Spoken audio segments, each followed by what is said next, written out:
Hello. आता आपण बघूया विण दोघांदली ही तुटेनाचा एपिसोड रिव्ह्यूज.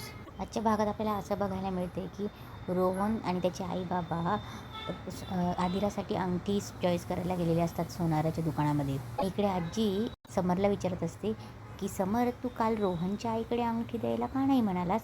तेव्हा समर सांगत असतो की मला त्या बाईवर विश्वास नाही. मला असं नेहमी वाटत असतं की त्या मधल्यामध्ये काहीतरी घोळ घालतील. तेव्हा आजी बोलते, मग तू स्वानंदीलाच विचार ना. तर तो म्हणतो ठीक आहे, त्यांना मी फोन करतो. तो स्वानंदीला फोन करतो, पण स्वानंदीचा फोन बिझी असतो. तेव्हा समर बोलतो की या बाईंचा फोन नेहमी बिझीच का असतो? तेव्हा आजी बोलतात, अरे मग त्यांचं लग्न ठरलं आहे ना. बरं हो, अरे विसरलोच मी. मग त्यांना त्या मुलाचा फोन चालू असेल कदाचित. मग मी याला फोन करतो, रोहनला फोन केल्यावर तो बोलतो की रोहन, तुझ्या ताईची अंगठी, चेन आणि ते मी माझ्याकडे ठेवलं आहे, तर तू जरा येतोस का, माझ्याकडे घेऊन जातोस का? तेव्हा रोहन बोलतो की सर, ॲक्च्युली मी आलो असतो, पण मला ऑलरेडी ऑफिसला यायला उशीर झाला आहे आणि मी ते इतक्या ऑफिस टाईममध्ये मी माझ्याकडे ठेवणार, ते जरा रिस्की वाटतं. त्यापेक्षा तुम्ही ताईलाच कॉल करा ना. तेव्हा समर बोलतो की तुझ्या ताईला कधीपासून कॉल करतो आहे, त्यांचं वेटिंगवर येतो आहे. तेव्हा तो बोलतो की हो ताई, तुम्हाला कॉल बॅक करेल. तेव्हा फोन ठेवल्यावर समर बोलतो की आता ह्या कॉल बॅक कधी करते, त्यापेक्षा आजी मी काय करतो, मीच जाऊन स्वतः देऊन येतो. ते आपलं घर ह्या वृद्धाश्रमाला अंशुमनने गुंड पाठवलेले असतात. तेव्हा अंजली स्वानंदीला फोन करते. स्वानंदी मंदिरात गेली असते. स्वानंदीला फोन करून सांगते की ते गुंड आले आहेत. तेव्हा स्वानंदी गेल्या पावली परत येते आणि स्वानंदी देवीचं रूप घेते आणि सगळ्यांशी लढते. तेव्हा तो गुंड माणूस स्वानंदीला म्हणतो, आता बघतोच बांगड्यावाल्या बाई कशा बुलडोजर थांबवतात ते. तेव्हा स्वानंदी गरकन फिरते, त्रिशूल हातात घेते आणि बोलते, आणच, मी पण बघते कसा बुलडोजर पुढे आणतो ते. त्याच बागण्याची ताकद होती ना, म्हणून तुला जन्म घालू शकली एवढा त्रास सहन करून. तेव्हा स्वानंदी सगळ्यांना त्रिशूल घेऊन हाकलवून लावते. तेव्हा स्वानंदीसाठी सगळ्या टाळे वाजवतात. इकडे समर बोलत असतो आनंदला की बघितलं ना समर, एक अंगठी देण्यासाठी त्यांच्या ऑफिस खाली यावं लागले. तेव्हा आनंद बोलतो की समर, त्यांना तू काही दिलेलं नकोच आहे, तूच आलेला आहेस, त्याने तुझ्या मागे मागे येते. तेव्हा रोहन म्हणतो, मी जर काही केलं नाही तर रोहन आणि आदिराचं लग्न थांबलं तर माझ्यासाठी रोहन आदिराचं लग्न आणि साखरपुडा खूप महत्त्वाचा आहे. तेव्हा आनंद बोलतो, पण समर स्वाभिमान आहे की या बाकीच्या गोष्टी महत्त्वाच्या आहे.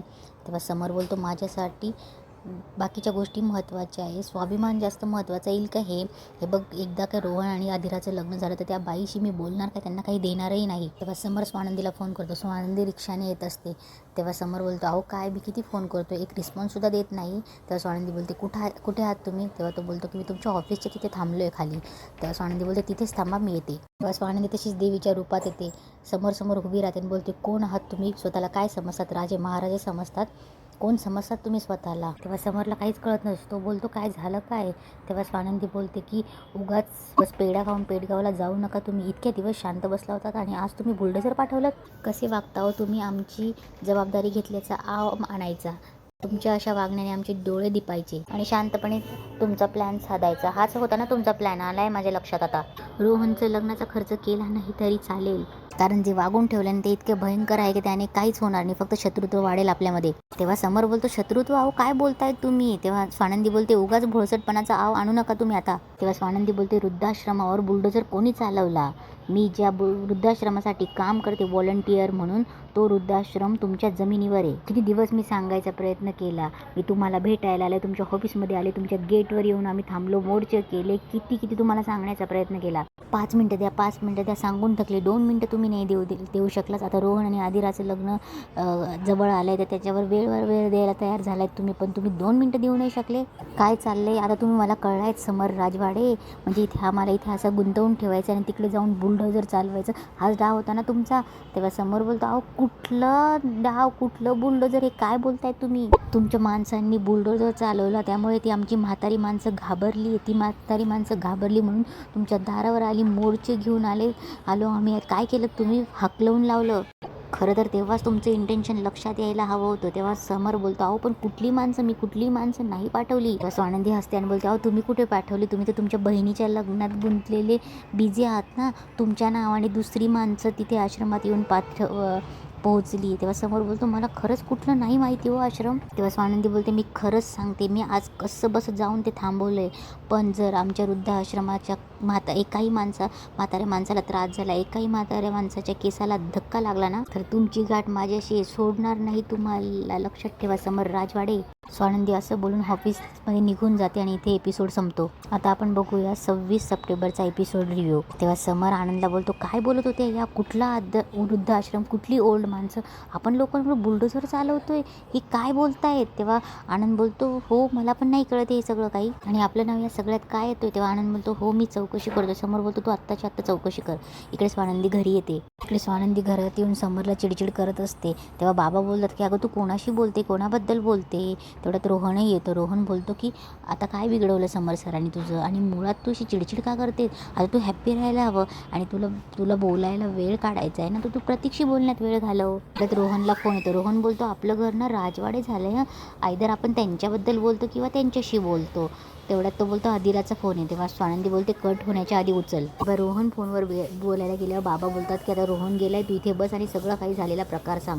तेव्हा स्वानंदी सगळा काही घडलेला प्रकार बाबांना सांगत असते. इकडे समर आणि आनंद जात असतात. आनंद फोनवर काहीतरी इन्क्वायरी करतो. तेव्हा त्यातून त्याला कळतं की हे सगळं अंशुमनने केलं आहे. तेव्हा फोन ठेवल्यावर आनंद समरला सांगतो की कळलं आहे सगळं, हे सगळं अंशुमनने केलं आहे. तेव्हा समर बोलतो काय बोलतोयस. तेव्हा आनंद बोलतो हो बुलडोजर पण त्यानेच पाठवला होता. तेव्हा समोर बोलतो मग यात माझं नाव येतं आहे. तेव्हा आनंद बोलतो स्पेसिफिकली तुझं नाव येते असं नाही म्हणाले ते, पण ऑफकोर्स राजवाड्यांचंच. तेव्हा समरला तेही आठवतं की अंशुमनने त्याच्याकडून कशा साईन करून घेतल्या होत्या. तेव्हा समरला सगळं आठवतं अंशुमन त्याचं बोलणं. तेव्हा समरला तेही आठवतं की अंशुमनने स्वानंदीबद्दल जागा हडपण्याची कशी चुकीची माहिती दिली होती ते. तेव्हा समरला तेही आठवतं की एकदा आनंद समरला बोलत असतो की एकदा भेटशील का तिला. तेव्हा अंशुमन मध्ये पडतो आणि बोलतो की काही गरज नाही, एक नंबरची थापाडी मुलगी आहे ती. समरला तेही आठवतं की तो अंशुमनला बोलत असतो की तू एक काम कर, त्यांच्याकडनं जमीन ताब्यात घे, माझा पूर्ण सपोर्ट आहे तुला. समरला त्या गोष्टींचं खूप गिल्ट वाटत असतं. इकडे समर मल्लिकासोबत बोलत होता की पूर्ण प्लॅन रेडी होता. तेव्हा मल्लिका बोलते मग माशी कुठे शिंकली. तेव्हा अंशुमन बोलतो की स्वानंदी सरपोतदार मध्ये आली, बुलडोझरही चालणार होता पण ती मध्ये आली आणि सगळा प्लॅन फ्लॉप झाला. तेव्हा समर घरात येतो आणि जोरजोरात आवाज येतो अंशुमन म्हणून आवाज देतो. तेव्हा आजी पण येतात की समर. तेव्हा घाईघाईत अंशुमन खाली येतो आणि बोलतो दादा काय झालं. तेव्हा समर त्याच्या कानाखाली वाजवतो. तिथे आदिरा ते सगळे प्रेझेंट असतात. तेव्हा समर बोलतो की काय झालं, त्या वृद्धाश्रमावरती बुलडोझर चालवलंस तू. तेव्हा समर बोलतो त्या वृद्धाश्रमावरती तू बुलडोझर चालवलंस ना, लाज नाही वाटत तुला. त्या स्वानंदी सरपोतदार सतत मला हे सांगत होत्या, पण मी त्यांना सांगत होतो की नाही तुमचा गैरसमज होतो, मग आता सगळं कळतं. तेव्हा समर बोलतो काय वाटलं असेल त्यांना, मी खोटारडा आहे, मी लपवतो गोष्टी. काय समजूत झाली असेल सांग आपल्या घराण्याविषयी. तिथे वृद्धाश्रम होते हे तुला पहिल्या दिवसापासून माहिती होतं, तरीसुद्धा तू माझ्यापासून लपवून ठेवलं, आणि मला कळत नव्हतं की ही ऑफिसमध्ये येऊन मला भेटण्याचा प्रयत्न करता ही माणसं अशी का वागतायत माझ्यासोबत. तेव्हा आदिरा ही चिडते. आदिरा बोलते की त्याचे कॉलर धरते आणि बोलते का असं वागतोय अंशुमन त्या घरात माझं लग्न होतं, तुला माझं लग्न मोडायचं आहे का सांग. तेव्हा समर तिला ओढतो आणि बोलतो की आदिरा शांत बस, मी बोलतोय त्याच्याशी. तेव्हा समर बोलतो की लाज वाटते अक्षरशः अंशुमन मला तुझी. तेव्हा समर जायला लागतो. तेव्हा अंशुमन उगाचच त्याचे पाया पडतो आणि बोलतो की दादा प्लीज दादा मला माफ कर, पण मला वाईट या गोष्टीचं वाटतंय की तुला माझ्याबद्दल गैरसमज झाला, तुला सांगणाऱ्याने चुकीचं सांगितले. मलासुद्धा असं वाटलं होतं की स्वानंदी सरपोतदार ती जागा बळकवते. आपल्या कर्मचाऱ्यांनी खूप चुकीचं पद्धतीने असं केलं दादा, त्यात माझी काही चूक नाही आहे. किती विश्वास ठेवला होता मी कर्मचाऱ्यांवर. तेव्हा समर सांगतो की नीट कान खोल ऐक अंशुमन, ज्या घरात आदिराचं लग्न होतंय तिचा भाऊ, तिचा नवरा रोहन आणि त्याची बहीण स्वानंदी ती त्या वृद्धाश्रमात जाते तिथल्या लोकांना मदत करायला, आणि ती जर काही चुकीचं वागत नसेल ना तर आपण त्यांचा आदर केला पाहिजे. तेव्हा मल्लिका बोलते समर अरे त्या स्वानंदीमुळे आणि त्यांच्यामुळे आपल्या घरात वाद होत आहेत, हे चांगलं आहे का. तेव्हा समर बोलतो पण हे सगळं वृद्धाश्रमामुळे होतं आहे ना आजी, मी ठरवलं ती जागा मी वृद्धाश्रमाच्या नावे करून देणार आहे आणि ही फायनल आहे. तेव्हा समर तिथून निघून जातो आणि बोलतो की यात कोणीही लक्ष घालायचं नाही, कोणीही. तेव्हा समर निघून गेल्यावर आदिरा बोलते की बापरे थँक गॉड हे आत्ता कळलं, हे जर मला त्या घरात कळलं असतं तर किती ऑकवर्ड झालं असतं. आणि लक्षात ठेव अंशुमन, जर असं काही झालं असताना तर लक्षात ठेव, इथून पुढे तू काही केलंस तर गाठ माझ्याशी आहे. Stay away from that place. तेव्हा जे ते तिकडे तिकडे निघून जातात. अंशुमनी रागाने जायला लागतो. तेव्हा मल्लिका बोलते की तू कुठेही जायचं नाही अंशुमन, आता मी सांगते चल माझ्याबरोबर. तेव्हा अंशुमन रागाने घरात वरच्या रूममध्ये चालला जातो. इकडे समोर विचार करत असतो. त्याला सारखे स्वानंदीचे शब्द आठवत असतात.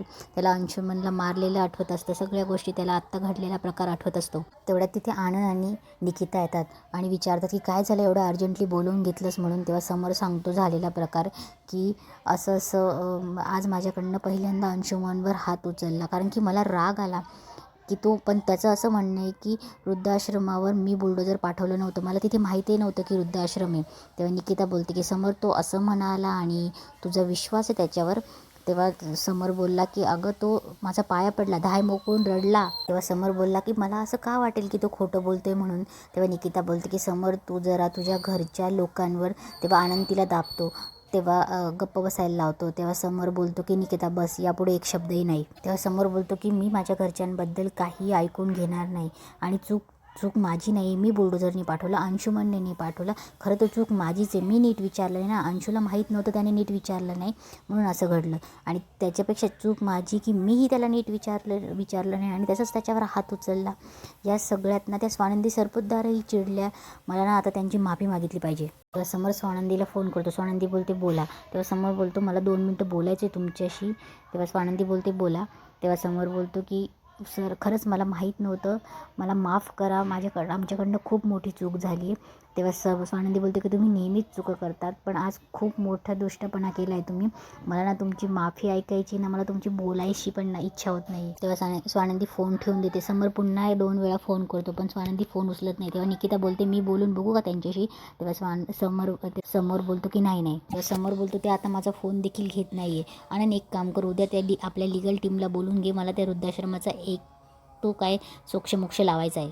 आणि इथेच एपिसोड संपतो.